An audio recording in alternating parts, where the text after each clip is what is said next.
So it's almost impossible to talk about ancient Egypt without bringing up the pyramids. Is there any historical records that we think of now in the 21st century of how they built those damn things and what the technology they were using to build the Sphinx, to build those humongous pyramids, and Oh yeah, and also why they did it? We know that a lot of it is around it was for the gods and also for the dead. It was for the pharaohs, right? yeah. But why they did those, how they did it is really what fascinates. Um, I mean, it goes into um, the ancient burial customs of the Egyptians. So Egypt is basically an oasis. It's literally just about 20 miles east and west of the Nile River Valley. You have fertile plains, and beyond that, it's just harsh, unforgiving desert, very dry desert. And what the people would do, and this is going back, centuries before the pyramid were even built. It's probably going back around 45,000 BC.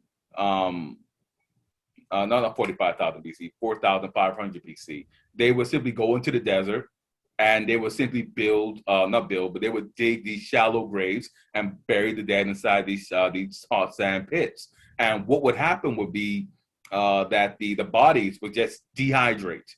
However you place the body in there, the body would dehydrate. It wouldn't rot. It sort of fostered this belief in nothing ever changes. It really sort of it really had a major influence on their beliefs in the afterlife. But the body would hold the shape. It's also why the African golden wolf, what some people think is like a jackal, will become the image of Anubis. Because these animals, they would simply wait for people to come out there and to dig the graves and so forth, and then they would simply go in and dig up and have at the cadavers. But the sand, whenever the sand blew away and these burials were uncovered, the people would see that the body looked the same. It would be no change. So that sort of like gave them the idea of a mummification, but also it spurred in them an interest to create a better way to protect the dead, to protect the bodies of their loved ones and of themselves. So they started putting stone slabs. First, it was mud brick slabs over the burials, and these became known as mastabas. And had their society advanced and became more hierarchical, grander mastabas were created. Eventually, the first pyramid that we know of is called the Step Pyramid. Was created by a man named Dozier and its architect Imhotep, who would find fame himself as a doctor and become immortalized as a god. But Imhotep and Dozier had the great idea to create a grand mastaba. And what they did was they simply stacked them one on top of the other, with each successive tier being smaller and smaller and smaller.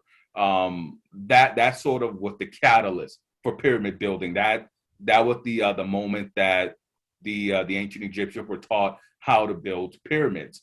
We move on from him to the first true pyramids being built, and it's wonderful stories about historical lemons and architectural disasters with the pyramid of Maidum. They were moving towards creating good pyramids, but they were going off of Dozier's staff mastaba, and the man who taught the Egyptians how to build pyramids was a king called Sneferu.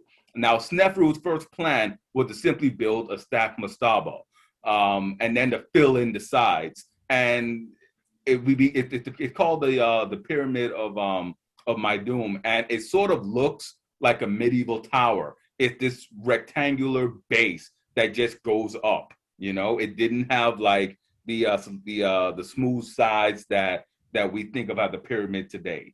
Um, his next attempt is called the bent pyramid, and it's amazing. You can't go in there; it's incredibly dangerous. But this was the pyramid when they realized that they had angled sides. This is the first one in Egypt that had angled sides. What they didn't do was clear the bedrock, so they built on the sand, and the sand shifts. So it became very uneasy, very unsteady, very late in the very late in the construction. They realized that everything was going to implode on itself. So what they had to do, they had to send off to Lebanon for Cedars of Lebanon, and inside the pyramid, still to this day, the only thing keeping the pyramid from collapsing on itself are these giant logs.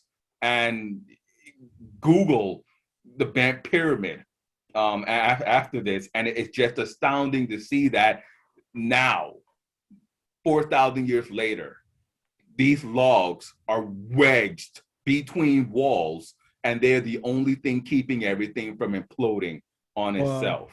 You know, but those are two architectural lemons. He finally got his act together, and it's amazing, right? We want to think that, you know, he's angry at his architect because the architect isn't doing the job right.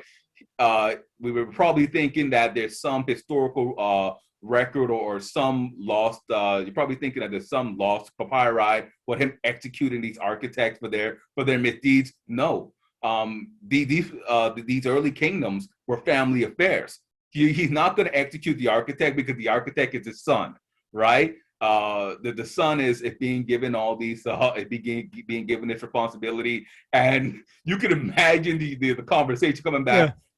Dad, it happened again. We got to try again. But they get their act together, and they make the first true pyramid in Kemet, and it's wonderful. They figured out that they had to clear all the way down to bedrock. They clear the bedrock. They build up.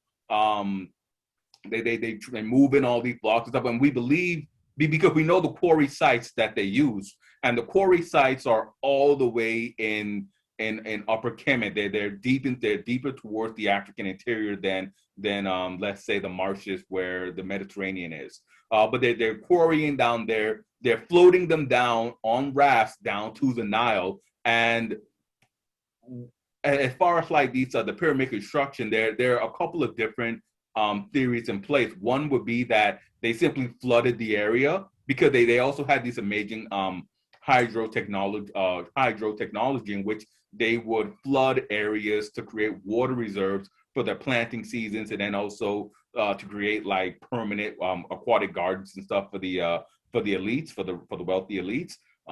But there's a lot of speculation on if they would flood directly to their site, or if they would simply wet the sand and have again more cedar logs from Lebanon and simply pull the blocks on these cedar logs and so forth directly to the building site. If they would build up if they would simply pile sand high around, creating these giant sand mounds basically around the pyramid site, and then simply clear all the sand away when everything was complete. But they finally got their act together. They cleared on the bedrock. They got all the blocks in place, and from there, a cultural competition was actually initiated between the kings of the fourth dynasty. You have to remember that pyramid building in Egypt was largely an old kingdom thing. It was something that began around it began around like the late 2000s BC, and it was done before 2500 BC. It was very, very quick. It was really literally just one dynasty, and that was it. It was literally just the fourth dynasty. But every one of those kings built a pyramid except for one, Shepshakaf. Shepshakaf, and we don't know if this was an indication that pyramid building was draining the kingdom's resources, but Shepshakaf, he doesn't build a pyramid. He goes back and he builds a mastaba. He harkens back to the past, and archaizing will be something that would dominate ancient Egyptian society. It will be something that all the kings, especially a king who wasn't very popular, who didn't fight wars, or a new dynasty would do. They would always harken back to the past. But that's sort of like the pyramids, and from there you would have Khufu. Khufu built the Great Pyramid of Giza, the largest of the ancient Egyptian pyramids.